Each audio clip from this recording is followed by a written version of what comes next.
Welcome to my channel Kaustubham. తాను కూర్చున్న కొమ్మ విరిగిపోతుందేమోనన్న భయం పక్షికి ఉండదు. ఎందుకంటే ఏ పక్షి కూడా తాను వాలిన కొమ్మను నమ్ముకోదు, తన రెక్కలను మాత్రమే నమ్ముకుంటుంది. ప్రతి ఒక్కరిలో ఏదో ఒక గొప్పతనం ఉంటుంది.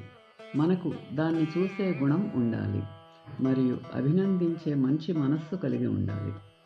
ఏడవటం తప్పు కాదు, కింద పడిపోవటము తప్పు కాదు. కానీ ఏడ్చిన తరువాత నవ్వకపోవటము, క్రింద పడ్డ తరువాత లేవకపోవటము మాత్రం తప్పే. ప్రతి చినుకు ముత్యం కాకపోవచ్చు, ప్రతి అడుగు గమ్యం చేరకపోవచ్చు, ప్రతి మనిషి మనసుకు దగ్గర కాకపోవచ్చు. కానీ మనసును తాకిన ప్రతి పరిచయము స్నేహంగా మారుతుంది. ఆకాశం ఎంత దూరంలో ఉన్నా మనకు కనిపిస్తూనే ఉంటుంది. అలానే మనకు నచ్చిన వాళ్ళు ఎక్కడ ఉన్నా మన కళ్ళ ముందు మెదులుతూనే ఉంటారు.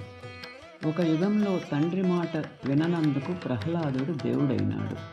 మరో యుగంలో తండ్రి మాట వినిన రాముడు దేవుడైనాడు. ఇంతకు తండ్రి మాట వినాలా వద్దా? ఒరే పిచ్చోడా, ఇది కలియుగం.